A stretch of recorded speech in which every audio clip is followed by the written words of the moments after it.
हालात को बिजनेस के साथ कनेक्ट करके अगर देखा जाए तो मुश्किल है। ठीक है। एक आम आदमी अपने जो घरेलू मसाइल हैं, जो रोजमर्रा की जरूरियात की बेसिक जरूरियात की चीजें हैं, वो पूरा कर ले बहुत है। उसके बाद जब सरप्लस इनकम होती है, पॉकेट में एक्स्ट्रा पैसा होता है, तब वो बाहर निकलता है कुछ अयाशी करने, फैमिली के साथ गेट टुगेदर ऐसे ही है। अच्छा, जो टॉपिक है जिसके ऊपर हम वीडियो रिकॉर्ड कर रहे हैं, पाकिस्तान एक जमहूरी डेमोक्रेटिक कंट्री है, यहाँ पे जो इलेक्शन होते हैं, अभी रिसेंटली इलेक्शन हुए, इसके ऊपर बात करेंगे कि फ्री एंड फेयर हुआ। और दूसरे नंबर पे नेबर कंट्री इंडिया, वो भी एक डेमोक्रेटिक कंट्री है, वहाँ पे इलेक्शन चल रहे हैं और उसके हवाले से बात करेंगे। सबसे पहले ये बताएं, पाकिस्तान में इलेक्शन फ्री एंड फेयर हुए या होते हैं? देखिए, पाकिस्तान की जो 74 ईयर्स की हिस्ट्री है ना, जब से पाकिस्तान अलग हुआ, 76 ईयर रफली, तो आप, मेरा नहीं ख्याल कि किसी ईयर में आप किसी इलेक्शन को भी कोई मॉडल कह सकते हैं, कोई बेंचमार्क कह सकते हैं कि यार ये फ्री एंड फेयर था, इसमें कोई दो नंबरी धांधली नहीं। हर इलेक्शन के बाद जो जीतता है वो कहता है, जिसने जो हारता है वो कहता है कि जी मेरे साथ धांधली, जो जीता है वो कहता है सब कुछ सही था। ठीक है। और दोबारा जब उसका नंबर आता है, जो जीता हुआ हारता है, तो वो कहता है नहीं अब ये गलत है। तो ये चलता है इलेक्टोरिकल यहाँ पे सिस्टम पाकिस्तान का जो चल रहा है। और नेबर कंट्री में उसके साथ आप कंपैरिजन कर नहीं सकते। वजह ये है कि हमारे 76 ईयर्स में 28 साल तो वैसे ही आप निकाल दें जो कि हमारे पास जमहूरियत नहीं थी, मार्शल्लाह था। और अगर उसका कंपैरिजन आप नेबर कंट्री से करते हैं तो वो कभी वहाँ पे मार्शल्लाह नहीं हुआ। ठीक है। और वहाँ पे जो जमहूरियत थी वही राज करती रही है। ऐसे ही है। और यहाँ से बड़ा मुल्क है, 5 गुना बड़ा मुल्क है। ऐसे ही है, दुनिया की सबसे बड़ी डेमोक्रेसी है। बिल्कुल। और उसके बाद चाइना के बाद दूसरे नंबर की पॉपुलेशन है। आप 22-24 करोड़ को कंट्रोल नहीं, सही नहीं कर रहे। वो अब यहाँ पे अगर आप उसको थोड़ा सा न्यूट्रल होकर देखते हैं तो आपको उनसे सीखना चाहिए। ठीक है, कंपैरिजन नहीं करना चाहिए, सीखना चाहिए। क्योंकि उन्होंने इन सारे हालात के बावजूद तरक्की कर रहे हैं, उनकी इकोनॉमी ग्रो कर रही है। ठीक है। और दुनिया के जो बड़ी जिनकी जो इकोनॉमी थी, जिन मुल्कों की जो डेवलप कंट्रीज थे, उनको टफ टाइम दे रहा है इंडिया, इसमें कोई शक नहीं है। अच्छा, बड़ी इंटरेस्टिंग गपशप चल रही है। वैसे तो फूड चेन है इनकी, रेस्टोरेंट है, लेकिन काफी मेरे ख्याल से हिस्ट्री या पॉलिटिक्स में काफी हौ नो रखते हैं। अच्छा, मुझे बताइएगा, नजम सेठी साहब को भी आप फिर जानते होंगे? कौन नहीं जानता उनको। ठीक है। उन्होंने, वो हमेशा प्रेडिक्शन करते हैं, कभी पाकिस्तान को लेके, कभी दुनिया को लेके। अभी उन्होंने इंडिया को लेके प्रेडिक्शन किया। उन्होंने बोला कि वहां पे अभी जो इलेक्शन हो रहे हैं इंडिया में, जो इस समय बीजेपी है उनकी गवर्नमेंट आएगी, मतलब नरेंद्र मोदी की गवर्नमेंट आएगी, और वहां पे समझ लें कि भाई हिंदुत्व का राज हो जाएगा, वो सेकुलरिज्म खत्म हो जाएगा। और इस तरीके से देखें, उनके पास ना, लोगों के पास तोते होते हैं जिससे फाल निकालते हैं, उनके पास चिड़िया है, और चिड़िया उनकी बड़ी सही खबरें देती है। अच्छा। और इसीलिए कोई भी गवर्नमेंट आ जाती है वो वहीं अपनी जगह पे रहते हैं। ठीक है। वो किसी ना किसी तरह से, के चेयरमैन, कभी कुछ भी है, वो अपनी जगह बना के रखते हैं। तो इससे आप समझ सकते हैं कि उनका उसका ताल्लुक वो किनके साथ है और उनका ताल्लुक किनके साथ है। तो जो वो कह रहे हैं बिल्कुल ठीक कह रहे हैं। नहीं, आपको लगता है कि मतलब जैसे देखे ना, अगर बीजेपी की गवर्नमेंट आने से हिंदुत्व का कोई ताल्लुक होता तो फिर पहले भी 2 टर्न और तो बीजेपी के हैं, मतलब 10 साल हो गए उनकी गवर्नमेंट के, तो फिर आप इसके ऊपर क्या कहना चाहेंगे? और डेवलपमेंट किस दौर में ज्यादा हुई है? आप इंडिया की बात कर रहे हैं। देखिए, इंडिया की अगर आप बात करें तो मोदी के ऊपर जितना भी अभी तक बात रही है, फिर और जो भी उसके मुतालिक एक आम राय है, लेकिन उसका टर्नओवर आप उठा के देखें ना, तो एक बहुत ज्यादा विजिबल, एक रिमार्केबल वहां पे डेवलपमेंट हुई है, नजर आई है, दुनिया देख रही है। और उन्होंने IT को उठा के देख लिया, एक सिंपल से, हम टोटल की बात नहीं करते, सिर्फ IT की। चांद पे वो पहुंचे, चंद्रयान 3 उनका, उसके अलावा 5वीं बड़ी इकोनॉमी, और बहुत सी ऐसी चीजें हैं जो हमें स्टेप बाय स्टेप उनको अगर काउंट करने, आप सिर्फ IT को उठाएं और IT को उठा के देखें कि उन्होंने क्या डेवलप। इस वक्त दुनिया में जो IT में लोग काम कर रहे हैं वो इंडिया को प्रेफर करते हैं कि वहां से अपने सॉफ्टवेयर, अपनी एप्लीकेशन और चीजें बनाएं। उसकी क्या रीजन हो सकती है? मतलब हम तो कहते हैं फ्रीलांसिंग में हम भी नंबर 1 कह लें, या मतलब बहुत ज्यादा नंबर 1 कहना, तो मैं भी कहूँ कि जी फास्ट फूड में नंबर 1 हूँ। लेकिन नंबर 1 होना, कहना और प्रैक्टिकल होना बड़ा फर्क पड़ता है। ये बड़ी टेक्निकल। और अभी IT की हम बात कर रहे हैं ना, IT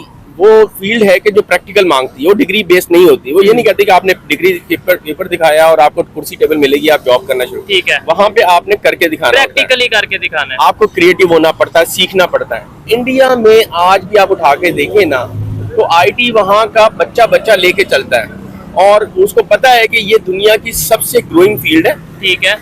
उसको अपना फ्यूचर नजर आ रहा होता। पाकिस्तान में आप भी किसी स्कूल के, पाकिस्तान के सबसे अच्छे स्कूल के बाहर चले जाएं और वहाँ के 2-4 बच्चों के ऐसे ही रफ कट इंटरव्यू करें कि भाई आप फ्यूचर को क्या देखते हैं। वो कहता है जी एक ही जवाब होगा, जी वो मुझे तो नहीं पता, या तो वो कहते हैं कि बाहर जाना है, या पापा जो कहेंगे वो होगा या मैं बाहर जाऊंगा। उसको क्लियर कट अपनी कुछ नहीं पता कि मेरा कल क्या है। और इसमें मेरे ख्याल से देखें बड़ी अच्छी डिस्कशन चल रही है, इसमें मैं भी गलत भी हो सकता हूँ, लेकिन मेरे ख्याल से इसमें स्टूडेंट्स की उतनी मिस्टेक नहीं है जितनी टीचर्स की मिस्टेक है, जितनी हमारे एजुकेशन सिस्टम की मिस्टेक है। और जैसे सर आपने आईटी की बात की है, इंडिया आईटी में बड़ा मतलब नाम बना रहा है और बड़ा अर्न कर रहा है, उतना सऊदी अरेबिया अपने ऑयल से नहीं वो करते जितना मतलब रेवेन्यू जनरेट करते जितना वो आईटी से कर रहा है। देखो ना, अभी पाकिस्तान की जो आईटी की इंडस्ट्री है ना, वो बहुत ग्रो करके भी $3 बिलियन को टच किया रफली। अब आप कहते हैं कि जी मैं इंडिया से या किसी भी अपने नेबर कंट्री, इवन बांग्लादेश से हम कंपेयर नहीं कर सकते। बांग्लादेश हमसे 1970 में हमसे अलग हुआ। और मैं ऑनेस्टली बताऊं, अगर अभी आप बात कर रहे हैं, मेरा इत्तेफाक हुआ बांग्लादेश जाने का, एक प्रोजेक्ट है। अच्छा। 2007-8 में मैं बांग्लादेश गया। ठीक है। और ऑनेस्ट टू गॉड, मैंने जब वहां जाके देखा ना, पहले ही 2-3 दिन में मेरी ऑब्जर्वेशन ये थी कि पाकिस्तान अल्हम्दुलिल्लाह बहुत अच्छा है, क्योंकि उस वक्त 2007-8 में हमारी करेंसी उससे बहुत बेहतर थी। ठीक है।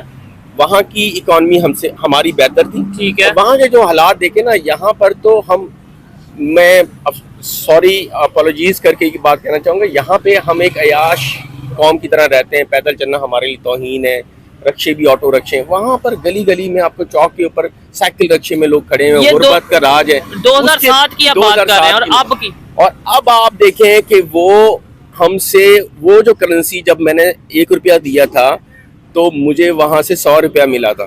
1 रुपए का 100 रुपया, 1.25 रुपया मिला। 1.25 रुपया। ठीक है। तो हमारी करेंसी उनसे, हमारी करेंसी बेहतर थी। ठीक है। और अब वो तकरीबन 2.5 टाइम हमसे ऊपर चले गए। ठीक है। तकरीबन 2.5 रुपए ऊपर चले गए ना। तो ये इतनी से टोटल थोड़े से टाइम में ग्रो करना, और बावजूद इसके कि वो लोग हम बहुत ज्यादा मेहनत कश है, सैलाब बहुत ज्यादा आते हैं और सुनामी उनके हर साल समंदर उगलता है और वहाँ के लोग घर तबाह हो जाते हैं। लेकिन वो लगे रहते हैं स्ट्रगल करने, और वो एज अ नेशन काम करते हैं। ठीक है। हमारा अलमिया ये है कि हमने अपने आप को नेशन यूनिटी नहीं है हमेशा।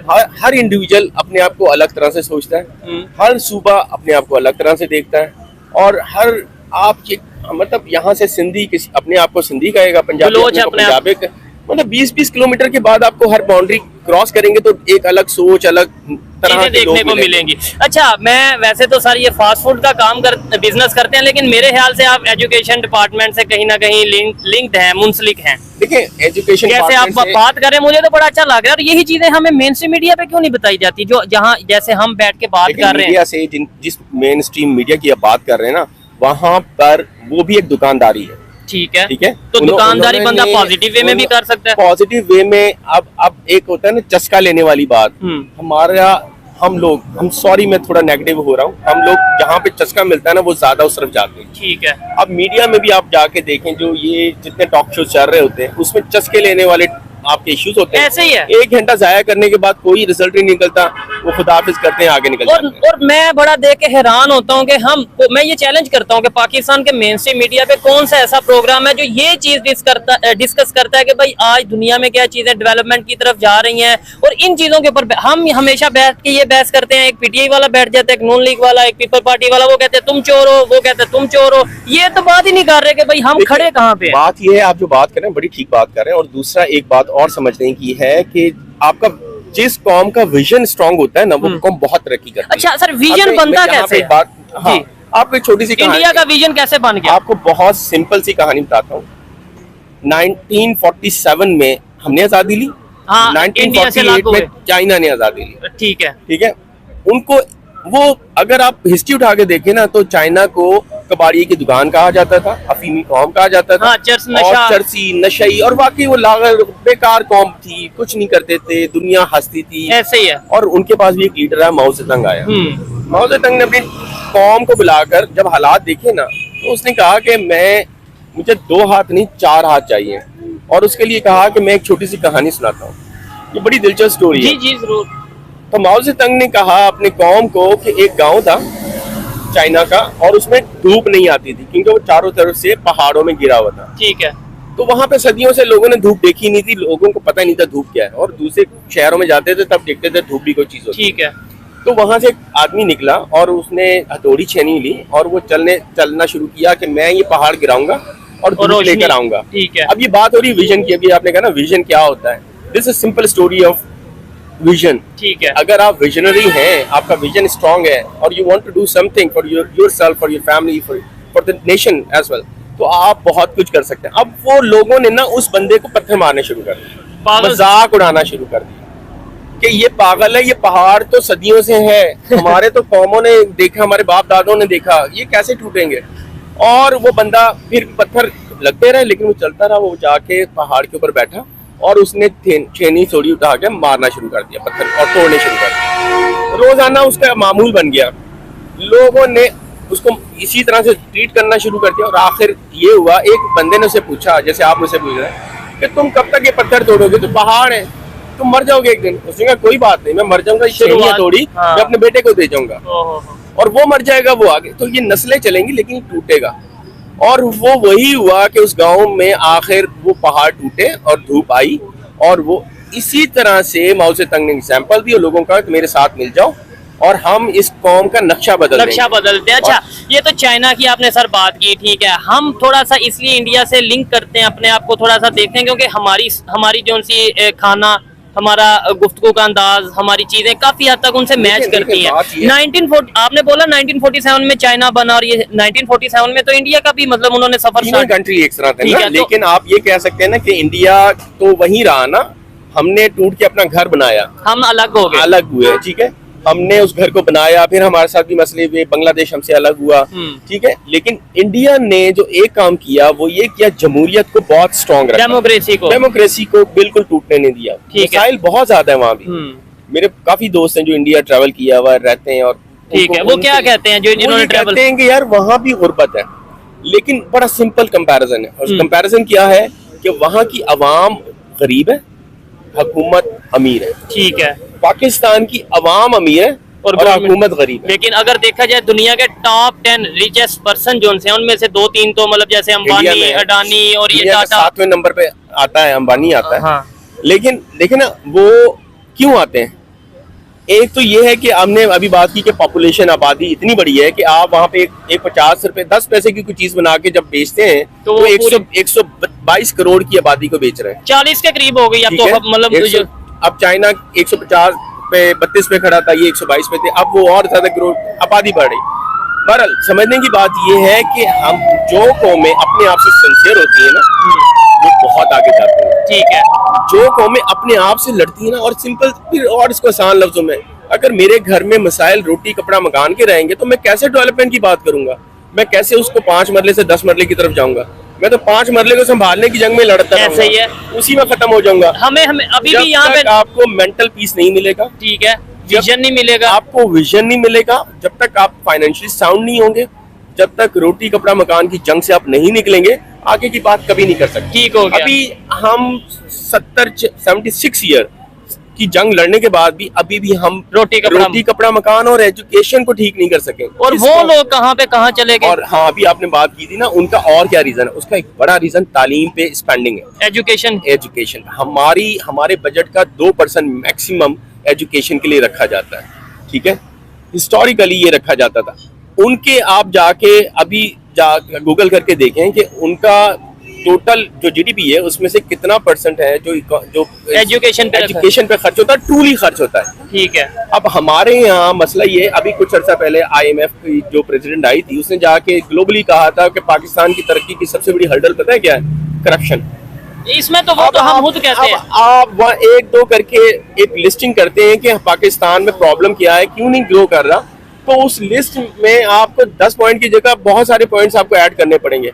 और जब उसकी मैपिंग करेंगे कि कौन से पॉइंट को कैसे ठीक करना है, तो आपको समझ नहीं आएगा कि मुझे कितने साल लगेंगे यार इस सारे गन को समेटने में।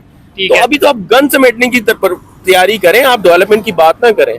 और दूसरी बात ये कि जब आप अब बहुत सारी बातें, आपको नहीं लगता कि चीजें तभी बेहतर हो पाएंगी जब यहाँ पे स्टेबल गवर्नमेंट आएगी, फ्री एंड फेयर इलेक्शन होंगे, उसके बाद मतलब देखें, जैसे मैं अभी ये नजम सेठी साहब ने बोला कि वहाँ पे फिर जो नरेंद्र मोदी है वो फिर से जीतेंगे और फिर से उनकी गवर्नमेंट आएगी और वो जो है ना वो दुनिया में एक अपना मतलब एक सेकुलर कंट्री से एक नई एग्जाम्पल सेट करेंगे ना।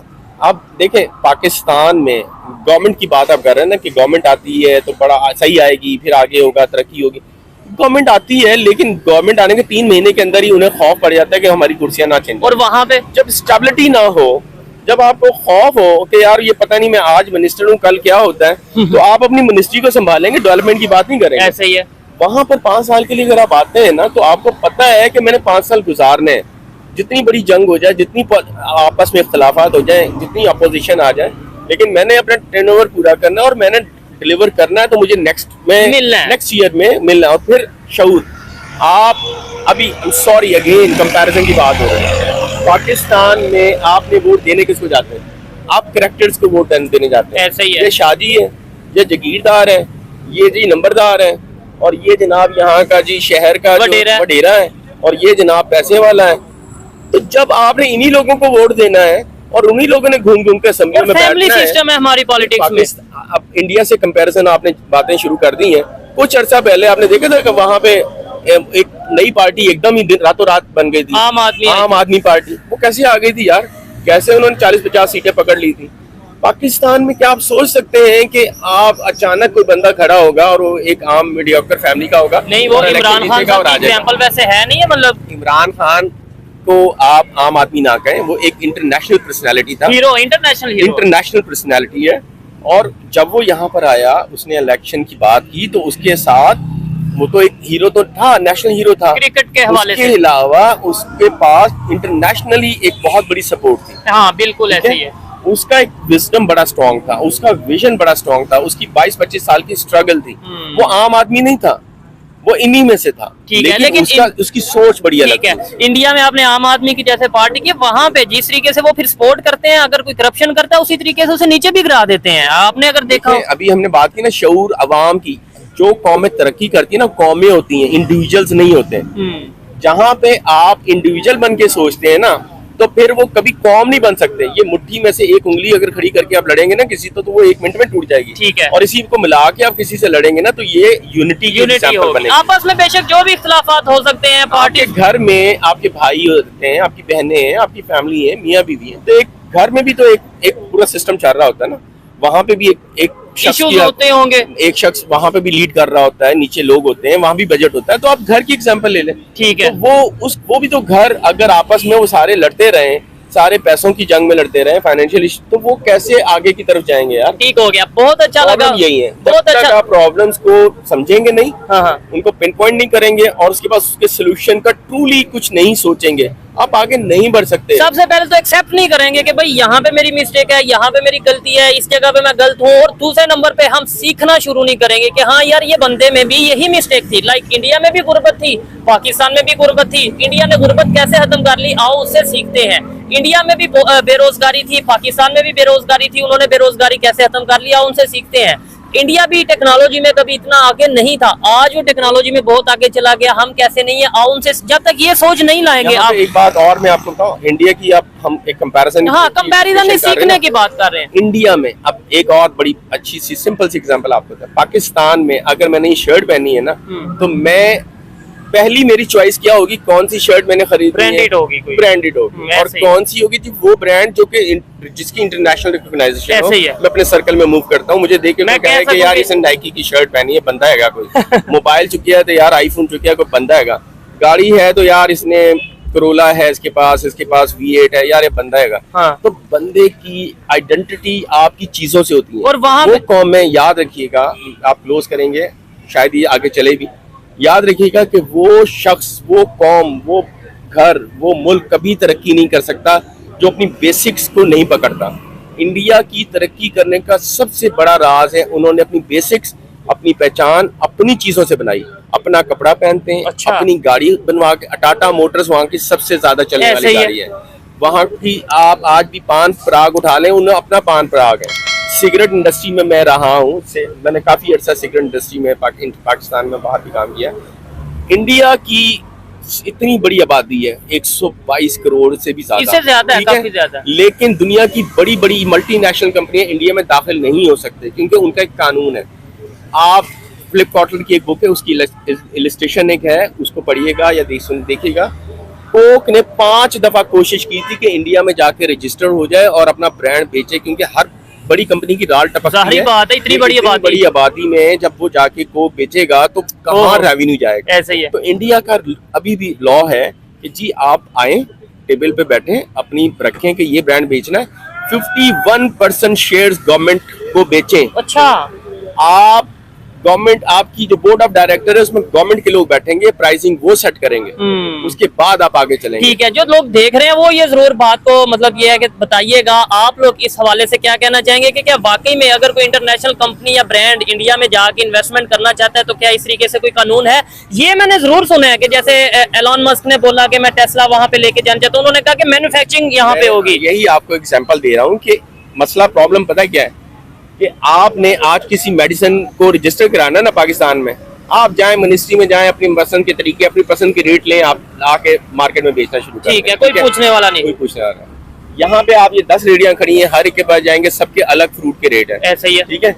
आपकी जब ये प्राइस कमेटी कंट्रोल नहीं है तो आप कैसे एक आम आदमी को चीज पहुंचा सकेंगे जो वो बेसिक उसकी जरूरत है। इंडिया में अभी जो मैंने बात की ना, ये बिल्कुल मैंने पढ़ी हुई और मैंने इसकी प्रैक्टिस भी की है कि वहाँ पे लॉ है कि आपने जब तक वहाँ पे, और यही रीजन है कि वहाँ की लोकल इंडस्ट्री बहुत फ्लोरिश है। बिल्कुल ऐसे ही है, उनके अपने ब्रांड। लोकल इंडस्ट्री कभी खड़ी नहीं हुई पाकिस्तान की। आज कोई एक गाड़ी का, एक कार का, एक मोबाइल का, किसी एक को एग्जाम्पल मुझे आप दे दें, आप माशाल्लाह स्टूडेंट हैं, पढ़ रहे हैं, आपकी नॉलेज मुझसे ज्यादा होगी, तो एक एग्जाम्पल दे दें कि यार ये है पाकिस्तानी प्रोडक्ट जिसने मल्टीनेशनल को कम्पीट करके पाकिस्तान में नाम बनाया। खास तौर पे अगर ऑटोमोबाइल की बात करें, यूनाइटेड कंपनी आई थी पाकिस्तान में कार के हवाले से, वो भी चली नहीं, 2 साल 3 साल इसलिए नहीं चली कि हम एज अ नेशन, हम अयाश लोग हैं, हमने उन्हें उसे शायद सपोर्ट नहीं किया। हमें चाहिए, हम यहाँ पे अभी वो सामने सिगरेट वाला है, आप दुकान पे जाएं, उनको पूछेंगे बेंसन में लोग कौन सा बेंसन आके मांगते हैं, पाकिस्तानी बेंसन जो BAT का अपना ब्रांड है पाकिस्तान में, क्या वो खरीदते हैं? वो आपको जवाब देगा कि वो जो है 500 रुपए की डब्बी है। हाँ। लोग वो नहीं मांगते, वो 800 रुपए वाली डबल ओ आके मांगते हैं कि बेंसन डबल ओ दे दे, क्योंकि वो मेड इन पाकिस्तान नहीं है, क्योंकि वो मेड इन पाकिस्तान नहीं है, वो स्मगल होकर उसमें थोड़ा सा ये तो इशू नहीं है कि भाई क्वालिटी का, क्वालिटी एक डब्बी, एक कलर, एक चीज, सबको एक कंपनी। आपको भी मजे की बात बताऊं, ठीक है, BAT का वही प्रोडक्ट है, वो स्मगल हो गया था, ये लोकल होता है, लेकिन एक नशा है कि जी डब्बी हाथ में, उसके ऊपर हेल्थ वार्निंग नहीं है। और वो नजर आता है कि डब्बी जब मैं रखूंगा तो आप कहेंगे यार बंदा है कोई बड़ी इंपोर्टेड ब्रांड पींदा, वो डबल ओ पींदा है, ठीक है।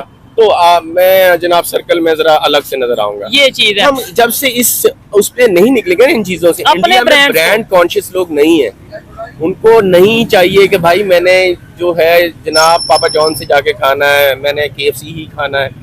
वो कहते हैं यार अपने देश का खा लें, अपने देश का पहन लें, क्योंकि ये पैसा इधर ही चलेगा और इधर ही रोटेट होगा। और आपकी एक और बड़ी मजे की बात आखिरी में आपको जी जरूर, 3 चीजें पाकिस्तान में अगर आप उनकी इंपोर्ट बंद कर देना, पाकिस्तान की इकोनॉमी आप सोचें कहाँ जाएंगे, और तीनों ही बहुत बड़ी कंट्रीब्यूट। कौन सी?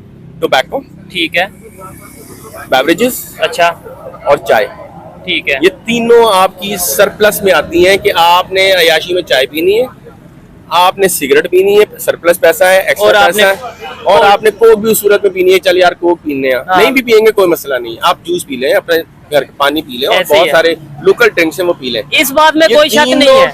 ये तीनों ब्रांड्स ऐसे हैं जो आपका सारा पैसा उठा के बाहर ले जाते हैं। ठीक हो गया, मेड इन पाकिस्तान या कोई भी किसी कंट्री में रहता है, जब तक वो अपने कंट्री को प्रेफर नहीं करेगा, अपने कंट्री की प्रोडक्ट्स को प्रेफर नहीं करेगा, तब तक हम जितना मर्जी रोना रोते रहेंगे भाई पाकिस्तान से तो बहुत प्यार है, मुझे सबसे ज्यादा पाकिस्तान से प्यार है, लेकिन प्रैक्टिकली पाकिस्तान के लिए क्या कर रहे हैं, अपने पाकिस्तान के ब्रांड्स के लिए हम लोग क्या कर रहे हैं, ये सोचने वाली बात है। गवर्नमेंट को भी इसके लिए काम करने की जरूरत है। अच्छा सर, लास्ट में बस एक मुझे ये लाइन बताइएगा, 5 साल बाद, चले 5 साल नहीं 10 साल बाद पाकिस्तान को किस पोजीशन पे देख रहे हैं और इंडिया को किस पोजीशन पे देख रहे हैं? इंडिया में जैसे इलेक्शन हो रहे हैं, फिर बीजेपी की अगर गवर्नमेंट आती है, उनके नरेंद्र मोदी की गवर्नमेंट आती है, तो कहाँ पे देखते हैं? लेकिन बड़ी मजे की बात कर रहे हैं हम, बात को इस पे क्लोज करते हैं कि एक आप जाके ना शहजाद रॉय का एक गाना है, वो जरा नेट से निकाल के सुनिएगा और अपने इस चैनल के साथ, अपने वीडियो के साथ लिंक जरूर कीजिएगा। वो गाना बड़ा खूबसूरत है। वो कहता है कि जब मैं छोटा था तो मैंने खबरें लगाई, न्यूज़ लगाई, तो वो चाह रहा था कि पाकिस्तान इस वक्त बहुत मुश्किल हालात से गुजर रहा है। ऐसा ही है। कहता मैं भागा हुआ अपने अब्बा के पास गया और जाके कहा कि अब्बा ये क्या है? उन्होंने कोई नहीं, अल्लाह सब ठीक कर देगा। उसके बाद मैंने 10 साल के बाद देखा तो तब भी न्यूज़ यही चली थी, पाकिस्तान मुश्किल हालात से गुजर रहा है। तब जाके मैंने अपने किसी बड़े से पूछा तो उसने कहा कोई बात नहीं, घबरा नहीं बच्चे, अल्लाह बड़ा है, अल्लाह सबको ठीक कर देगा। बीइंग अ मुस्लिम, अल्लाह ही ने सबको ठीक करना है। हम हर चीज में अल्लाह से ही मांगते हैं, लेकिन अगेन वही बात है, जब तक अपने हाथ से आप कुछ नहीं करोगे तो बहुत मुश्किल है। हाँ, ऐसे ही है। मतलब मैं यहाँ पे बैठ के कह दूं अल्लाह ताला कामयाब करेगा, नो डाउट अल्लाह ताला कामयाब करेगा, लेकिन अल्लाह ताला तो खुद कहता है कि भाई आप मेहनत करोगे तो कामयाबी मिलेगी। 5 साल के बाद आप कहते हैं कि 5 साल या 10 साल के बाद आप वो कह रहे हैं ना, where you see Pakistan after down 5 year down the road और 10 ईयर डाउन द रोड।